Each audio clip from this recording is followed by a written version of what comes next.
আসসালামু আলাইকুম। জুলাই আন্দোলনের পরে অর্থাৎ জুলাই গণঅভ্যুত্থানের পরে শেখ হাসিনার পতনের পরে বেশ কিছু টক শোতে স্পেশালি জন্ম হয়েছে। তার মধ্যে একজনের নাম হচ্ছে এস সাইফ মুস্তাফিজ, এনসিপির কেন্দ্রীয় নেতা। আশা করব এই সব কি বলে যেন বস্তির বস্তির ছেলেপেলে বলছি আসলে এইভাবে রাস্তায় টোকাই ছেলেপেলে, টোকাই রাজনীতিবিদ বলবো, আসলে বস্তির ছেলে না, টোকাই রাজনীতিবিদ বলা যায়।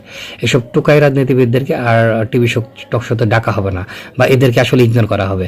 আসলে এদেরকে গুরুত্বহীন করে ফেলাটাই আসলে দরকার। একটা মব কালচারের মধ্য দিয়ে গড়ে ওঠা একটা দল, সেই দলের নেতৃবৃন্দকে যদি কি বলা যায় প্রায়োরিটি দেওয়া হয়, সেক্ষেত্রে মব কালচারের দিকে রাজনীতি চলে যেতে পারে। তো সে বলছে যে জনরায়কে উপেক্ষা করে সব জানতা সালাউদ্দিন আহমেদ এবং বিএনপির সংস্কার পরিষদের সদস্য হিসেবে শপথ গ্রহণ করছে না। এই সিদ্ধান্তের মধ্য দিয়ে বিএনপি সংস্কার বিষয়ে নিজেদের অবস্থান এবং নব্য ফ্যাসিস্ট হওয়ার প্রক্রিয়া শুরু করলো। বেইমানেরা লন্ডন শিলং থেকে ফিরে এসে মুনাফিকি করলো, এর পরিণাম ভালো হবে না। আসলে এইসব ছেলেপেলেদেরকে জামাত ইসলাম এমন একটা ট্রমার মধ্যে নিয়ে গেছে, তারা মনে করছে যে জুলাই প্রতিদিন করা যায়। বাংলাদেশে 1971 সালের পরে যে 15ই আগস্ট যে হত্যাকাণ্ডটা ঘটেছিল, সেটা জনগণ করেনি, সেটা সেনাবাহিনীর মাধ্যমে ক্লুর মাধ্যমে ঘটেছে। ওই সরকার পতনে জনগণের তেমন কোনো ভূমিকা ছিল না, কোনো ভূমিকা ছিল না, হয়তো জনগণ পরে উল্লাস করেছিল।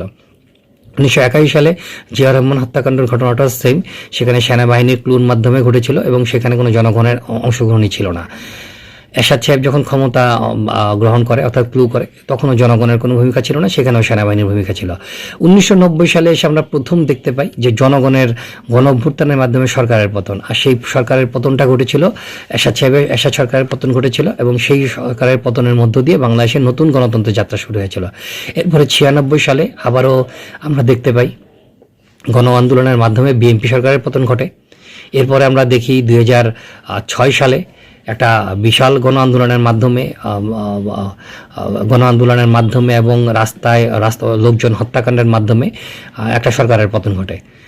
এরপর আমরা পরের ঘটনাটা আমরা দেখতে পাই 2024-এ। তার মানে হচ্ছে 1990-এর পরে যদি আমরা পরবর্তীতে বড় কোনো ঘটনা যদি বলি, সেটা ঘটেছিল 2006 সালে। এর ভিতরে ডিফারেন্সটা হচ্ছে 16 বছর, এবং এরপরে যে ঘটনাটা ঘটছে আবারও 16-17 বছর পরে। অর্থাৎ একটা বিধ্বংসী মানে গণ অভ্যুত্থান ঘটতে হলে মিনিমাম 15 থেকে 20 বছর লাগে। আর এইসব টোকাই রাজনীতিবিদেরা তারা মনে করছে যে তারা হয়তো বা জুলাই আন্দোলন তারা করেছে। আসলে জুলাই আন্দোলনে তাদের কোনো ভূমিকাই ছিল না, তারা শুধুমাত্র সামনের ফ্রন্টে ছিল। আসলে জনগণ শেখ হাসিনার উপর এত ক্ষিপ্ত ছিল, জনগণ রাস্তায় নেমে এসেছিল।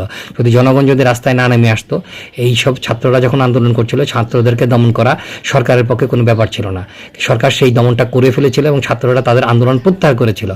কিন্তু পরবর্তীতে যে ঘটনাটা ঘটে, রাজনৈতিক প্রতিক্রিয়া, দেশি বিদেশি ক্রিয়া প্রতিক্রিয়ার ফলে যখন জনগণ রাস্তায় নেমে আসে, তখন শেখ হাসিনা সরকারের পতন ঘটে। তো এইসব ছেলেবেলে যাদেরকে আসলে বেশি প্রায়োরিটি দেওয়া হচ্ছে, তারা তো আসলে জন্মের পর থেকে রাজনীতি শিখেছেই বেয়াদবি করে। তারা মনে করছে যে এখনও বেয়াদবি করে যাবে।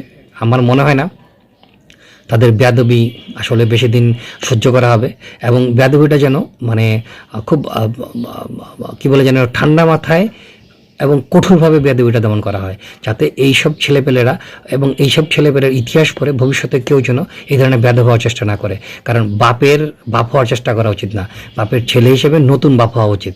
সেটাই হচ্ছে বুদ্ধিমানের কাজ। ধন্যবাদ।